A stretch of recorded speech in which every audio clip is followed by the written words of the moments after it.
Hi, honey, I greeted my wife. As I walked into the kitchen, Melissa stood by the sink, braced up against it. Her arms spread out on the countertop, palms down, as she looked out the window. She didn't answer me, hell, she didn't even look at me, but I was used to that. She was deep in thought, but Melissa was often like that. She'd get something in her head, and she'd worry it to death until she was satisfied that she'd thought it through. Until she figured out whatever it was that had her brain crunching away, she would ignore most other things, including me. We'd been married 22 years, so I was used to those little quirks that she'd displayed throughout our marriage. Thus, I wasn't surprised, worried, or otherwise disconcerted by her silence and her lack of attention to me. I walked through the kitchen, down the hall, upstairs to our bedroom, and to the bathroom to wash off the dirt of the day. I knew once Melissa came back to the world, she would remember I was there and come greet me at that time. As I said, I knew her little idiosyncrasies. And sure enough, a few minutes later, as I was drying off, she came in. "Hi, Mark. How was your day?" she asked. Although she was obviously aware I was home, she still looked thoughtful. Sometimes she would shelve whatever it was she was thinking about, until the normal routine of dinner and other nightly things were behind her for the day, but it would still hover. "Not bad. Looks like Brandon Stafford will be getting that executive position after all. Of course, that means he'll have to relocate to California, and they'll be filling his old position. That's the bad news. The good news is that I got Brandon's old job. What do you think?" I asked, beaming proudly at Melissa. "That's nice. I'm glad for you," replied my wife, with less enthusiasm than I expected. Mind you, I wasn't looking for a brass band in a street parade, but I thought a certain amount of cheer and perhaps some smooching might have at least been on the menu. Apparently, whatever Melissa had on her mind was still affecting her. "Yeah, it is. It'll mean a larger salary and better hours. And fatter bonuses," I explained, probably for the 1,000th time, since I'd been informed I was up for the position. "I know, and I'm glad of that," she said, still in a thoughtful voice. Smiling at her, I asked, "How was your day, babe?" "Mark, I want a divorce. I stopped dressing. I stopped everything." It felt like my heart had stopped too. I wasn't sure I heard her right, so with mixed emotions, I asked her with a pretense of cheer, "What did you say?" "I thought I heard you say you want a divorce." I chuckled nervously. "I do. I want a divorce, Mark." I was dumbfounded. I had no idea where this was coming from. All sorts of thoughts went through my mind, and all sorts of other things went through my heart. I think my thoughts and feelings were having a field day jumping between the two, and they sure became mixed, leaving me totally confused. I tried to organize my thoughts, so I could ask something calmly and somewhat intelligently, but all that came out was a surprised, disbelieving semi-yell. "What?" Melissa looked at me. I mean, she looked at me like she was talking to an idiot. It was a look I'd seen her throw to other people when they said something that refuted the facts and assured her that these were not only ignorant cretins, but unintelligent ones too. Or, as Melissa liked to say, those incapable of being educated. Anyway, that's how she was looking at me. Of course, what Melissa had just dumped on me wasn't something that could be prepared for, and the only education to be gained would be from all the crap a divorce entailed. I'd heard plenty of divorce horror stories, and most I passed off as exaggeration, although there were a few that had the ring of truth to them, and those did bother me. Not that I ever thought I'd be facing the same thing, but we guys do wonder. You want a divorce? Assuming this isn't some sort of sick joke, why do you want a divorce? I thought my voice sounded fine as I spoke, for a 16-year-old girl.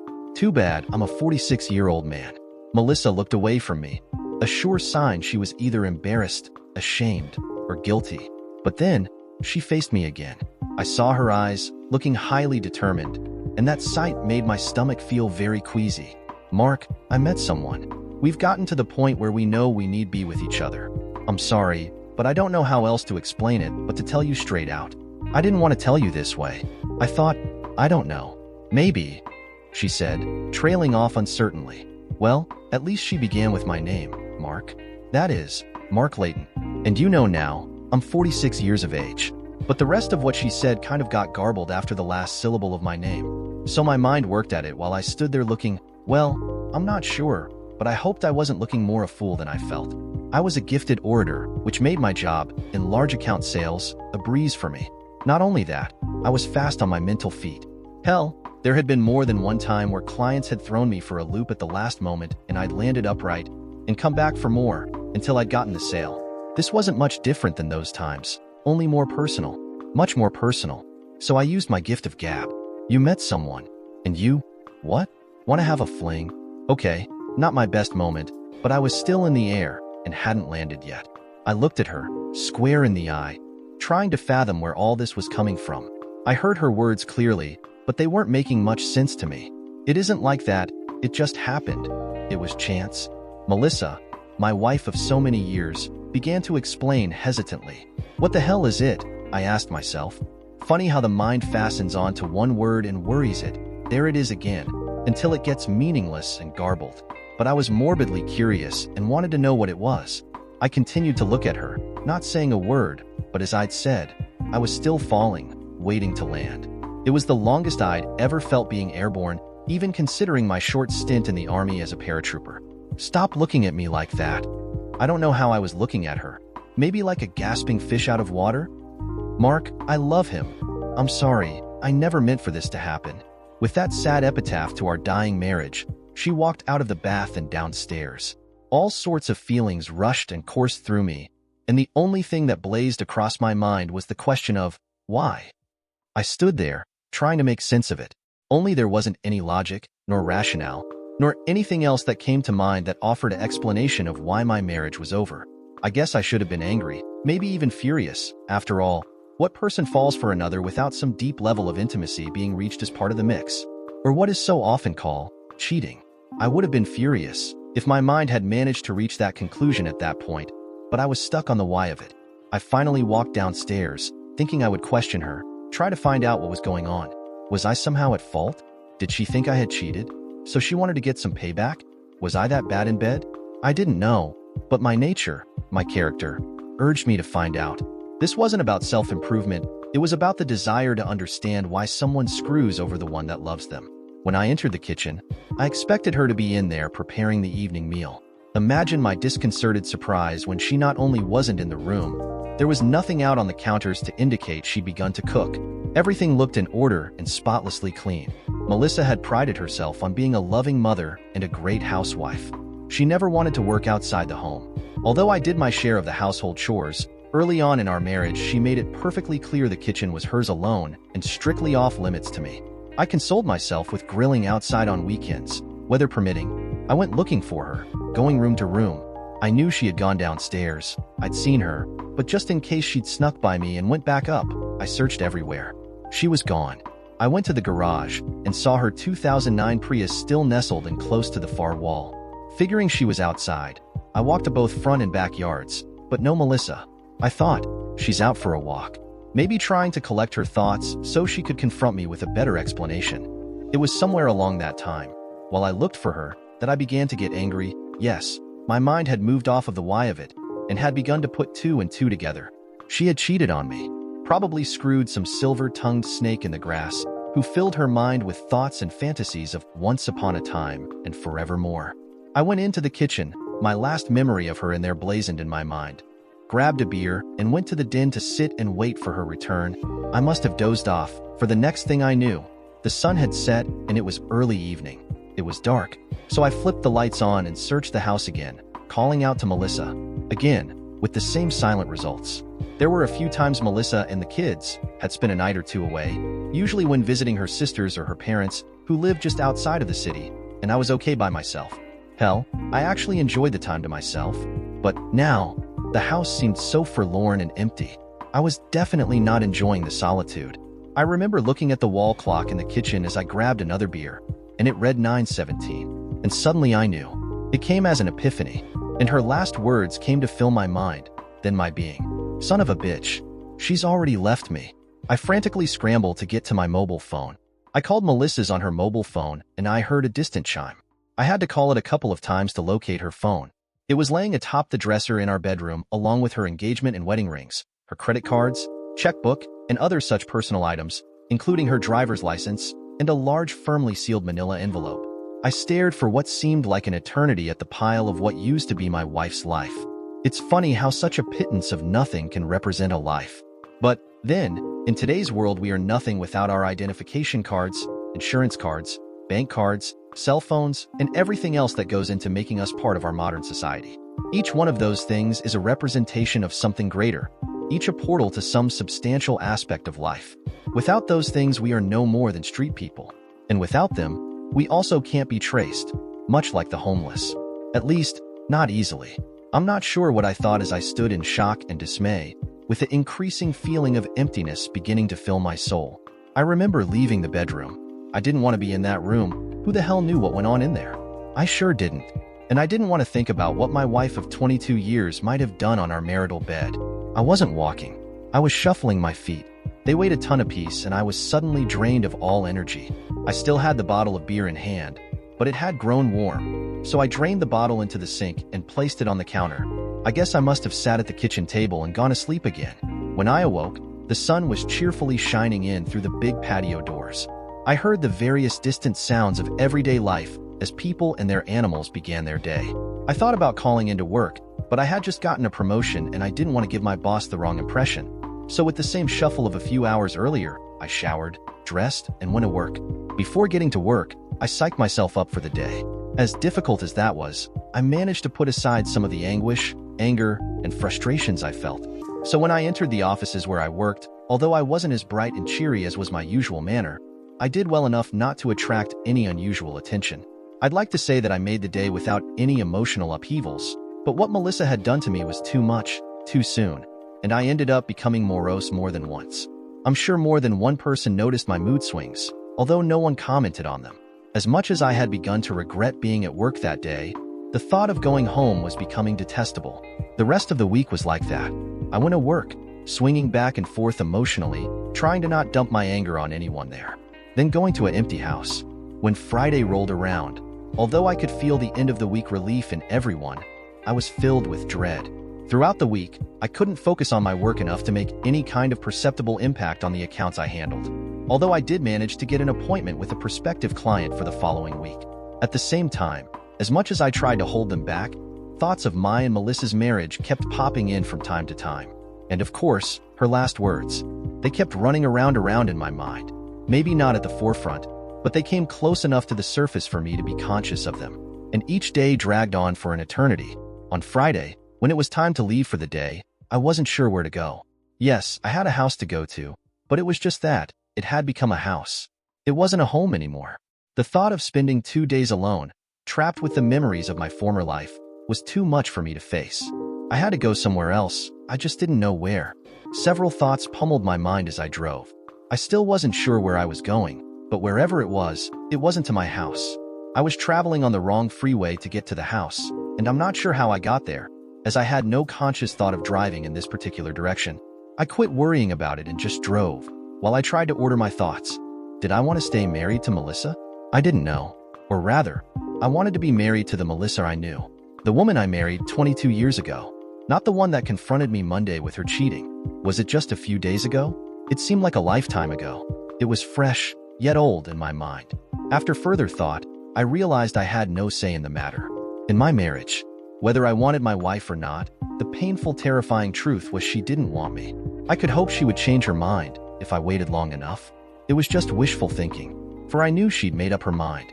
The look of determination on her face with the same expression in her eyes was as sure a sign as the sun rose each day. By this time, I had pulled into a secluded road, which led up to a beautiful, very romantic spot on the lake shore that few people knew about. When Melissa and I found it, it was by pure accident. We'd been out looking at some property. We'd been discussing our retirement and what we wanted to do then. We decided we wanted to live near the water, but not on the coast, due to hurricanes. The last piece of property we were to look at for the day was supposed to be in the area, near a lake. I got lost looking for it, while Melissa urged me to stop and ask for directions. This was before GPS became available, and the map we were using didn't even have the street we were looking for listed. What did I do? Yup, you got it. I became angry and stubborn and drove and drove. That's how we found the spot. My subconscious drove me to that late afternoon. We never did buy any property on the lake, even if we did continue to discuss it from time to time. Thankfully, the shore lot I was going to was owned by a very nice older couple who refused our offer of purchase, but over time, as we went back and forth with various offers, upon noting how much we loved the area, allowed us to use it when we wanted to. I had arrived at my and Melissa's special spot. We brought the kids many a time, but when we could get away alone, she and I would come here to spend a loving and very romantic afternoon. The wonderfully wooded area was large, encompassing roughly 12 acres of unmarred, unfettered nature. The lake was a rippling sheen of tiny orange glitters that blazed like bright, distant fires as the water gleefully reflected the sun's setting light. The breeze flowing across the lake waters was a soothing caress of soft fingers carrying a hint of nature's aromatic essence. The chirping of the birds and the other sounds of nature's animals, the lapping of the water on the shore, the whisper of the wind, all mixed together to become a melodious harmony of contentment and serenity. I hated it. I didn't want to be calmed or contented. I wanted to rage and hate. Nevertheless, I climbed out of the car and walked to the lake. I stood there a while with my thoughts whirling and my emotions roiling, not seeing anything in particular. I then sat. The clapping sound of the water hitting the shore made me look at it. The little waves strove to reach my brown shoes, but failed before being forcefully pulled back, almost against their will. Then they began again. I know there was some kind of irony in that, but for the life of me nothing came to mind. As a deep dusk fell, I finally stood. It had grown chilly. It wasn't autumn yet, but it was close. I was still aimless in my thoughts and feelings, but I knew I had to leave this area. It was too full of things that brought back memories of joy, tranquility, and love. Things that I felt I would never hold in my heart again. Walking back to the car, my mind and my heart abruptly came together with a silent clash, but reverberated with the impact, and I landed. All week I'd been in the air. I knew it, but I forced myself to stay aloft.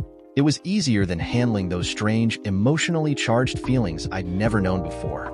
I knew if I let go they would overwhelm me, and I might be lost to myself forever. However, some things can't be held in for long, and like an over-pressurized bottle of hydrogen, I exploded. I raged with hot and cold fury. I couldn't walk anymore as my legs began to shake. I fell to my knees and slammed my fists repeatedly into the soft, sandy loam. I screamed and yelled curses at all of God's creations. I profaned Melissa with every obscenity that came to mind. I think I even made up a few. Once more, time eluded me, and by the time my rage was spent, I had only the anguish of betrayal, the pain of rejection, and the feeling of an unrelenting helplessness to enfold me in their prickly embraces. The night had fallen. It had become like a veil to hide the ugliness of everything. In its arms of obscurity, I somehow felt safe, not comforted, but secured from the rest of the world. I was alone, something I had no real experience with, but that seemed to fit me like a well-worn glove. I wept. I cried like never before. Even when one of my sisters died in a senseless tragedy a few years ago, I didn't weep with the abandon that racked my body and soul that night at the lake. I had Melissa to lean on, to comfort me, to hold me as I grieved for my sister's death. Now, I had no one to do those things, as I grieved for what was still living, but that I had lost and would never be returned. We think about how we feel, but rarely do we express it with the candor and honesty it deserves. Whether it's about ourselves or about others, we hide from the emotions that fill us. Instead, we temper their effect through the use of our logical minds and the seeming necessity of the prosaic events that fill our lives. Yes, I felt love for Melissa. I loved her with my entire being. That love was so aptly expressed in the creation and birth of our children. I loved being with her. I loved touching her. I loved how she smelled. I loved the simple action of just looking at her. When we married, I knew she would be my only love until death do us part. I told her so. Not every day, sometimes not even on a regular basis, but I also told her when she least expected it. Perhaps when she was washing dishes, or doing the laundry, or even when she was taking care of our kids. See, I appreciated the little things my wife did for me, for the family and for us. I never let her forget.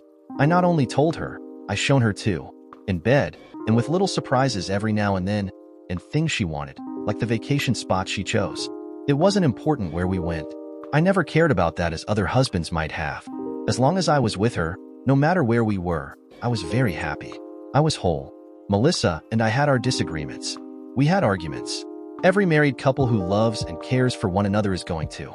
Yet, none of those arguments were of any more consequence in the long term than an individual season is of a year. It was part of the whole. It is to be either accepted or discarded, but never ignored. Some of you might not make the distinction between arguing and fighting. I assure you, if you are fighting with your spouse, then you don't have love. That's another thing. Sometimes we confuse the thing that keeps couples together as love when it's no more than habit and familiarity. We fear the changes in a relationship and the realization that we may never have been loved, or to have loved in return.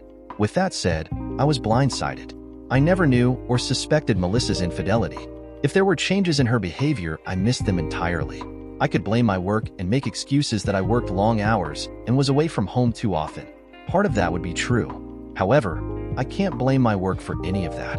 Responsibility ultimately falls to me. Was I partly to blame for her infidelity and her subsequent action of leaving me? As painful as it is to admit, I am. I'm not sure I could have changed her mind or stopped her from falling in love with someone else. But, goddamn it, I should have had that chance to try.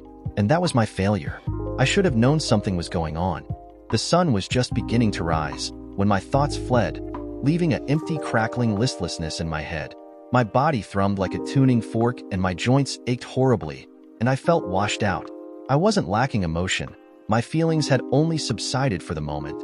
I knew I would have a difficult time of it in the days, weeks, and months to come, but the crying was over, just like my days as a paratrooper. I never liked the idea of jumping out of a plane, although some guys lived for it. And the scary part was nonchalantly walking off the back end of a plane into seeming nothingness. It takes more faith to do that than you would ordinarily have in God. But as soon as the chute automatically deployed, via the static line, the canopy would bellow out above my head with the abrupt shock of the chute grabbing air and felt by every part of my body. I'd fall relatively slowly until the ground rushed up to kiss my feet. Or if it was a bad landing, it'd kiss my butt. Either way, once all that was over and I was on the ground, everything started to make sense again and I went about my business. Well, I was on the ground and I was ready to go about my business. I had cut my hands and they'd bled, and each was swollen to the point it hurt to move my fingers, but I was a man on a mission. I'd apply first aid when I got to the house. As I followed the road, I began sorting things in my mind, prioritizing what needed to be done. While I was still waiting to land, I'd not thought of or done any of those things that I'd read and heard about that a spouse is supposed to do when the other spouse is cheating, like secure the finances and seek legal advice. I wasn't that much better than I was before the time at the lake, however. I was able to think more clearly. Plus, I now knew I'd survive. Being a Saturday, I couldn't contact an attorney, but I used my laptop to check on all our bank accounts. To my surprise, nothing had been touched. There was nothing pending. In fact, the last transaction indicated was when I stopped to gas up the car earlier this week. Melissa hadn't even tried making a financial query. I wasn't sure what was going on, but this was unlike anything I'd heard or read about in those cheating wives' stories, or even in real-life tales. I was confused by all of this, even as it planted a small seed of hope. If she hadn't touched the money, maybe this was some sort of joke, or a one-time fling, and she would eventually return to me. I quickly squashed that insipid hope as I recalled her look the day she left. She wasn't coming back. I was left with a mystery. Or maybe she trusted me well enough to know I wouldn't screw her over and was merely waiting for an attorney to contact her to settle things before going to court. The idea of divorce was still painfully raw, but I had no choice but to accept it. I remembered the pile of things she'd left on the dresser, including a manila envelope. I wasn't too keen on going into the master bedroom.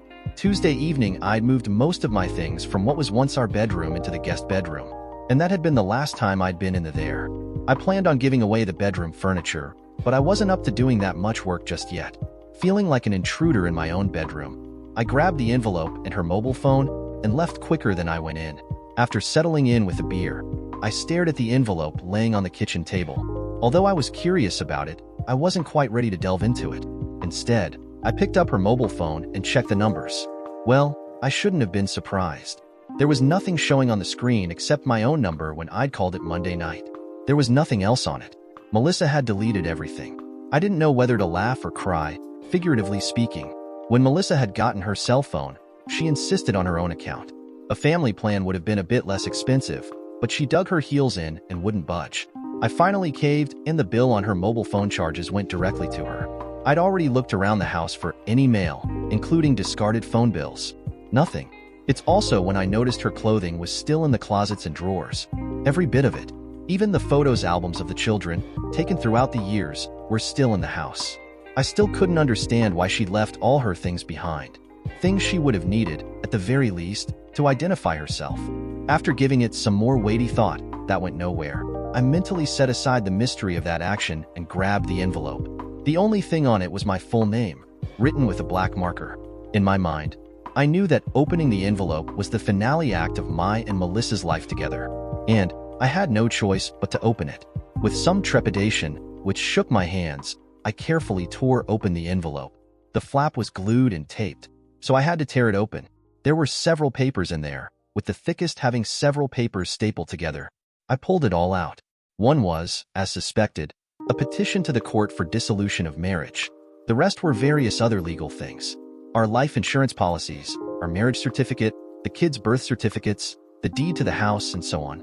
Also, there was a small envelope again with my name on it, but written in a blue pen in Melissa's left slanted cursive. I held the smaller envelope in my hand for a while, just staring at it, hating what it represented, while needing to know what it held. I knew it was a letter perhaps explaining what had happened between us and why she left. It might even have the name of the man she cucked me with and left me for. I had to try twice before I could force my painfully stiff and shaking hands to open the small envelope. There was a single sheet of paper, filled on both sides, with Melissa's writing. I grabbed another beer and took a long pull from it before I tackled reading my wife's letter. Dear Mark, I'm not sure when you'll find this letter, but I hope it's not too soon or too late. As you might know now, I've left you for someone else. It wasn't something I'd planned. Over the last several months, I was sure you would have suspected something, but you never did. You trusted your faithful, loyal wife so well. It never crossed your mind she was capable of such deception. I surprised myself too, and there were several nights that I cried at the guilt I deeply felt. I know I've hurt you, and all I can say, I'm so sorry.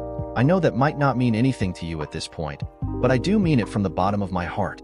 I won't tell you any specific details, since they would only serve to hurt you further, and I don't want that. You've been a wonderful husband and a great father. No one could ever take that away from you. The person I'm with could never compare to you in those regards. That leads to the question of why I left you. I met this person by accident. We got along so well the first time that we met often for lunch. From the first day I met this person, I knew there was something more than friendship involved. I don't know how to explain what I felt when I was with this person, but it was like nothing I'd ever felt before. Please don't take this as a slander on you. It isn't. You are a wonderful man, and you gave me so much. You are great in bed, and a supportive and understanding husband. What woman wouldn't want that? It wasn't an easy decision to leave you for another, but I could no longer fight off what I felt for this person, and this person felt the same about me. Neither one of us meant for this to happen, but it did, and we couldn't ignore it anymore. This person is married too, and left a spouse with 2 young children to be with me. If it's any consolation, we never once had sex. We are planning to wait until we are both divorced. It might sound moronic, but we don't want to spoil what we have by sullying it, or to cause further pain to either of our spouses. I know you might find what I've written hard to believe, but it's the truth.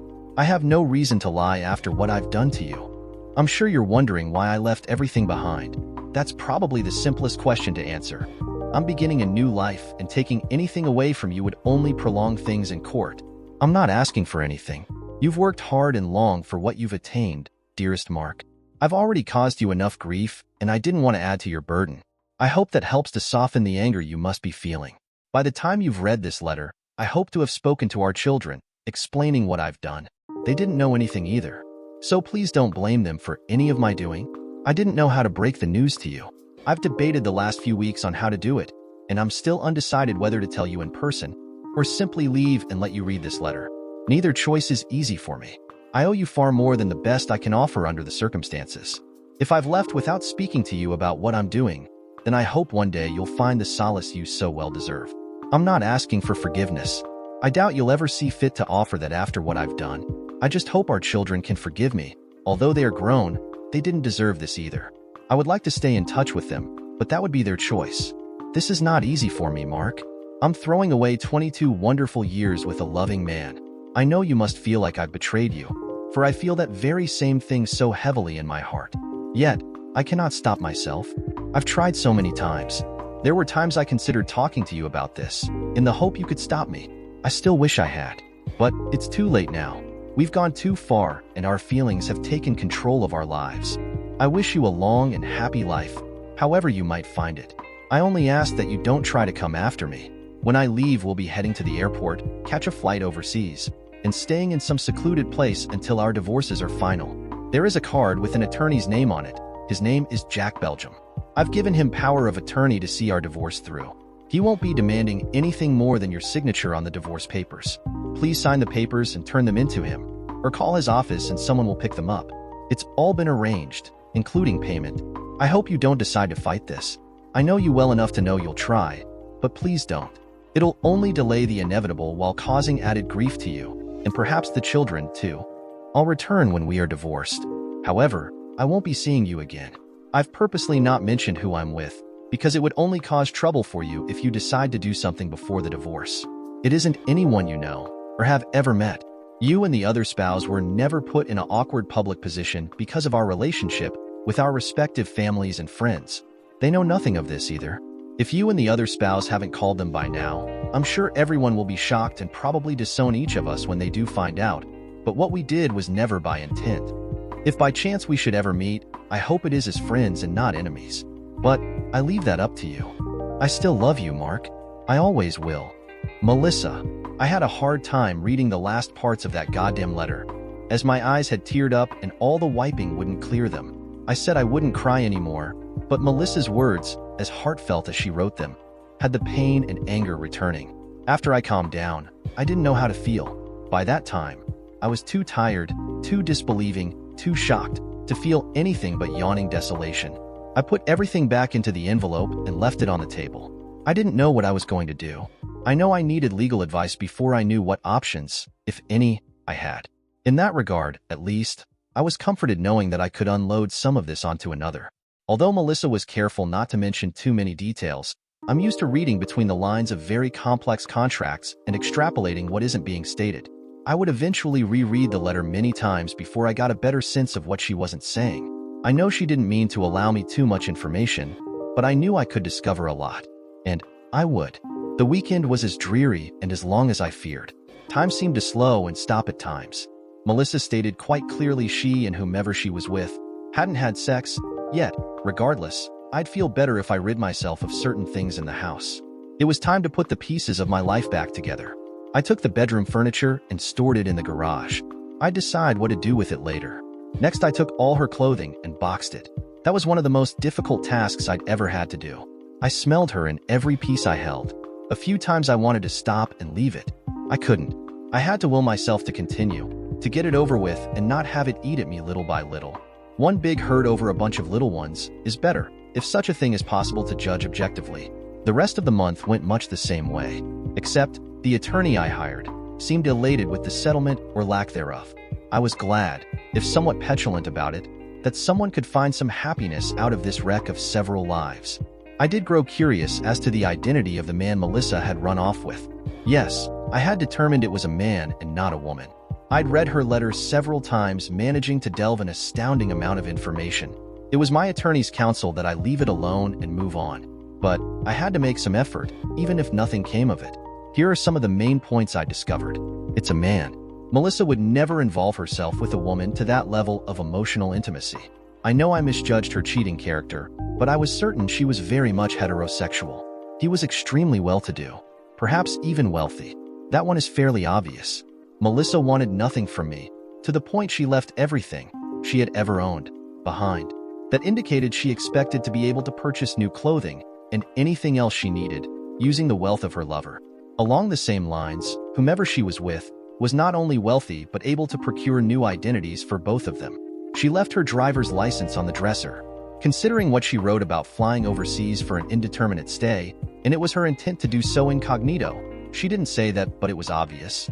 So he is well connected, too. She had covered her tracks so well, there had to be professional help involved, either as an advisor or in the form of direct help. I think it was the former, as my neighbors would have noticed strangers coming into the house. The neighbors I've asked stated they never saw anyone coming to the house, although they did notice Melissa leave each weekday around the same time, roughly about 11:30 a.m. Whomever the man is, he left a family behind, a wife with 2 young children. That in itself wouldn't amount to much, but taken together with the above, there had to be public clues as to his identity. The rich are easier to keep track of than the rest of us poor devils. It was only guesswork, but it was enough to begin my search. I spoke to my attorney several times throughout the next few weeks, and his urgent advice was to sign the divorce papers. He feared my wife would return, having decided to really stick it to me. I can't say I wasn't filled with a similar fear, but it wasn't enough to force me into signing. I live in a no-fault divorce state, meaning that regardless of the true cause of divorce, most everything gained within the marriage was considered communal property and subject to the whim of the courts. Considering Melissa had chosen to stay at home rather than work, it would mean I'd be stuck paying a sizable amount of alimony, most likely for the rest of my life. Plus, I'd probably lose the house to her, and at least half the savings and half of my retirement. Still, knowing the risks, I had to find out more about her love affair before I could consider signing the divorce papers. Using the resources of my workplace, I managed to get several names of some of the wealthiest men in our state. I wasn't sure where he might have lived, but if they were meeting every day, I was certain he couldn't have lived out of state.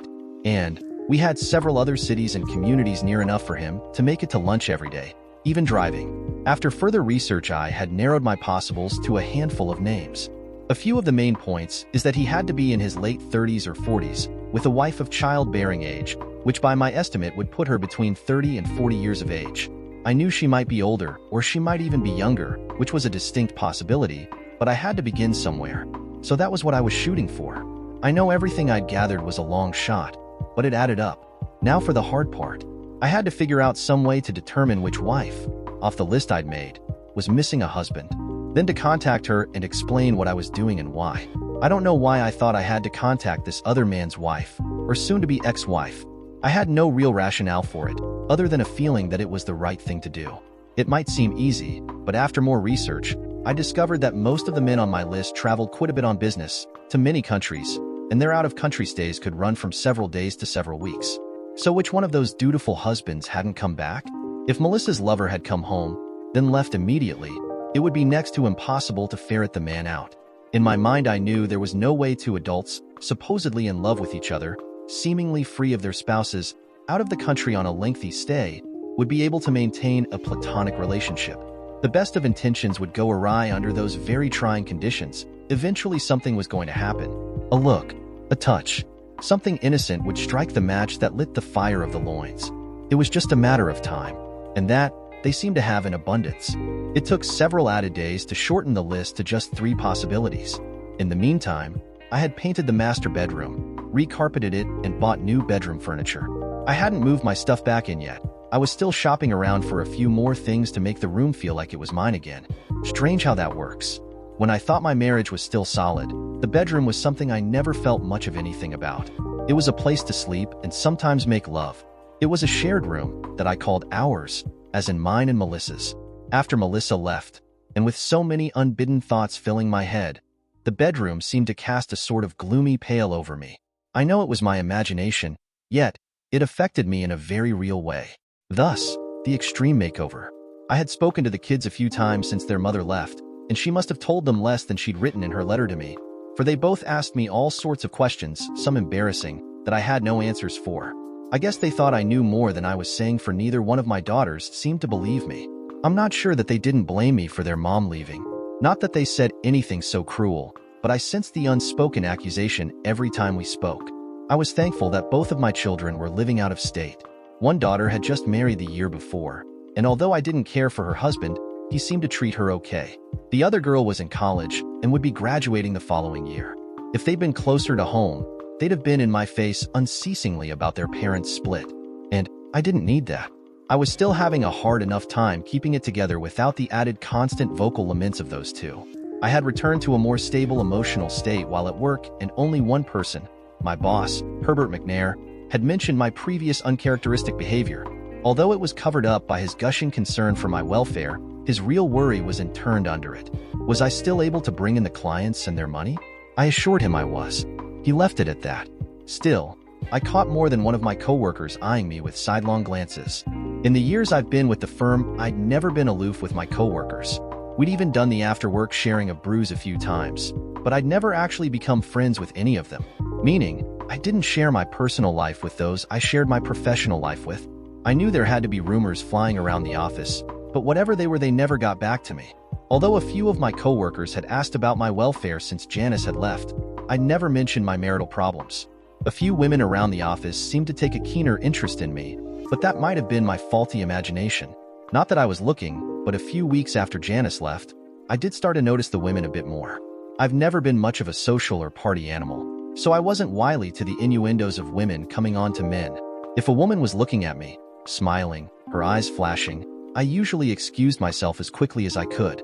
I never knew if she was just being friendly or wanting more. As long as I had Melissa, I didn't need experience with any other woman. I also began to exercise a bit more. During my marriage, I was somewhat concerned with a small amount of pudginess, not unduly so, but enough to warrant 20 minutes of exercise every morning. Afterwards, I did it to help burn off the anger. I'd read somewhere that exercise was a good way to relieve pin-up emotion. I started running and getting a more complete workout, spending an hour each day doing so. It helped. I was never much of a cook, and the things I could cook for myself when Melissa was still home weren't the healthiest of foods. So along with more exercising, I decided to learn to cook a bit better. The internet is a wonderful tool and has so much information just for the asking.